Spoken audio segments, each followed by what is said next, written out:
Bem-vindos a esta nossa nova análise. Hoje, o foco central recai sobre um tema simplesmente fascinante: as derradeiras objeções à ética da virtude. Vamos imaginar, por um momento, o cenário de um grande tribunal.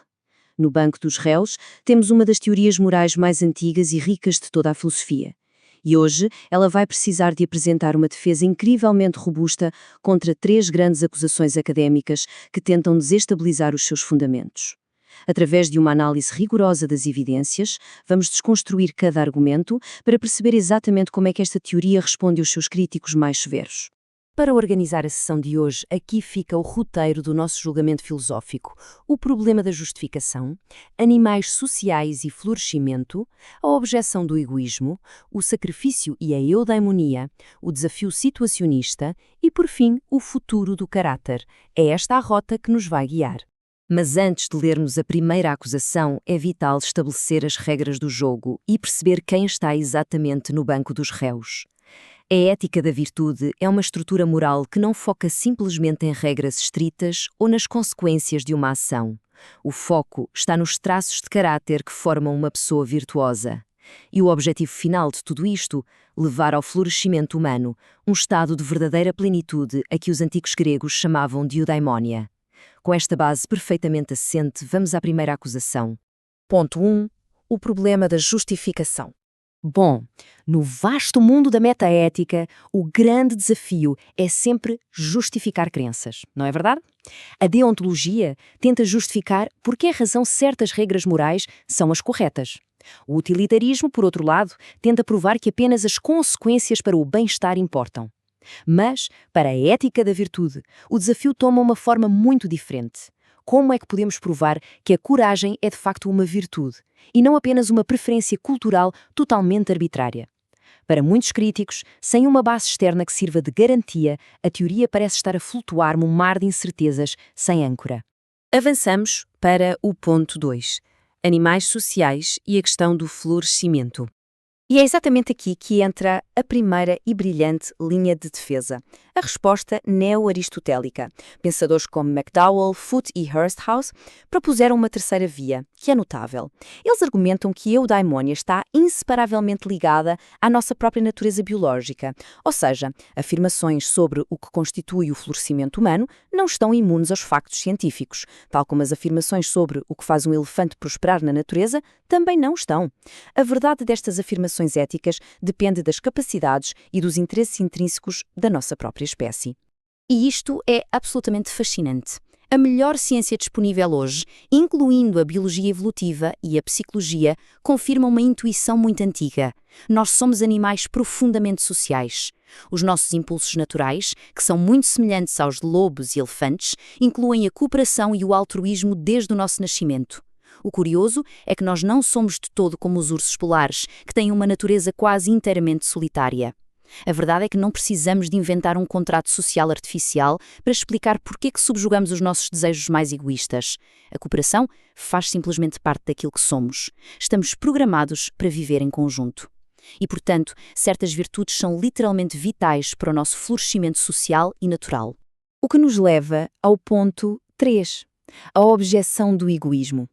Serão os atos virtuosos, no fundo, apenas egoísmo disfarçado? Vamos mergulhar a fundo nas evidências. Será que um ato virtuoso pode ser, na sua essência, egoísta? Os críticos olham para a ética da virtude e dizem algo como: bem, se uma pessoa age apenas para alcançar a sua própria eudaimonia, então ela está apenas a fazer o que quer para benefício próprio.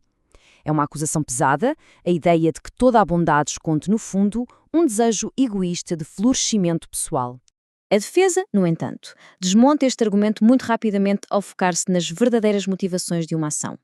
Um agente virtuoso não acorda de manhã a pensar: hoje vou ser caridoso para aumentar o meu próprio nível de eudaimonia. De todo.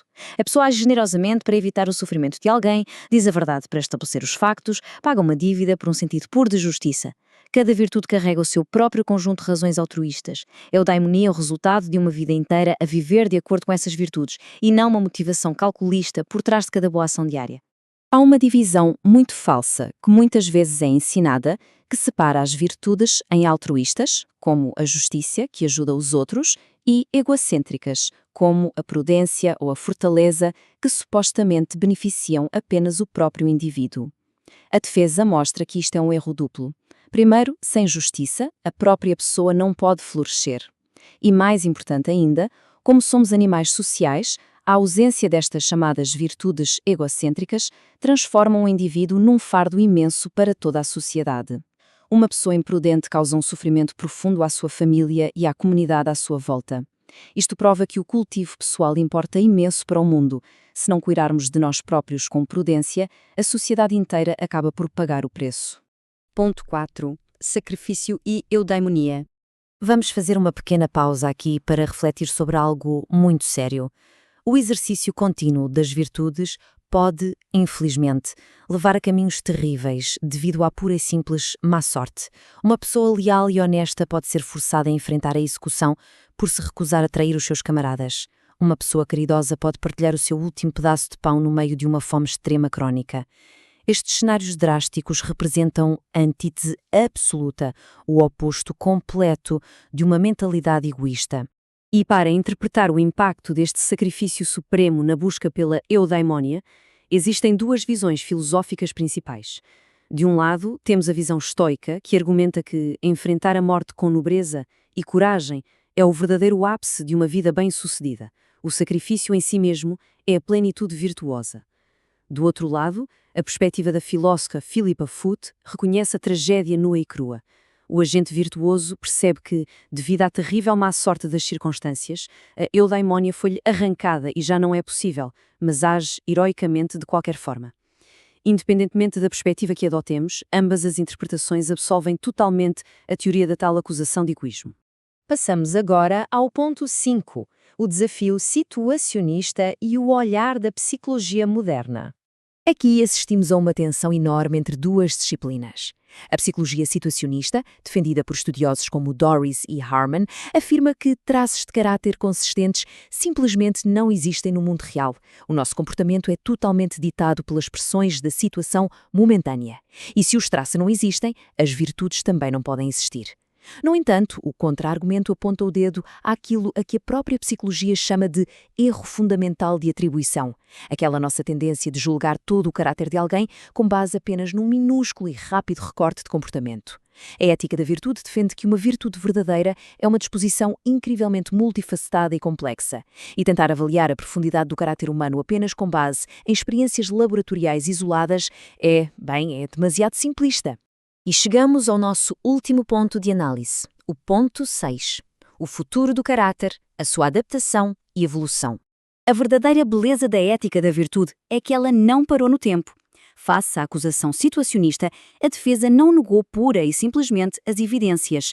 Ela evoluiu com elas, e isso é intelectualmente muito empolgante. Filósofos contemporâneos como Snow, Miller e Adams estão agora a trabalhar lado a lado com as descobertas da ciência cognitiva.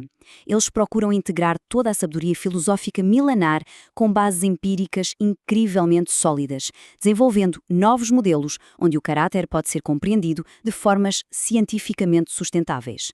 A teoria adapta-se, mantendo-se totalmente relevante para a prática dos nossos dias. Para fechar esta nossa exploração de hoje, fica uma última e provocativa questão inspirada no compromisso do filósofo Robert Adams. Poderão as nossas virtudes ser, na verdade, frágeis? Adams sugere um meio-termo fascinante. Ele argumenta que os traços de caráter humanos podem muito bem ser frágeis e fragmentários e ainda assim contarem como virtudes perfeitamente válidas. Isto implica aceitarmos as imperfeições da nossa própria psicologia. Fica então no ar um dilema muito instigante. Deveríamos baixar os padrões do que consideramos ser virtude para acomodar a nossa fragilidade humana ou devemos manter um padrão alto e heroico, reconhecendo que muito poucos de nós, afinal de contas, o conseguem alcançar? É uma reflexão fantástica para levarmos connosco enquanto continuamos a questionar o papel do caráter no mundo em que vivemos.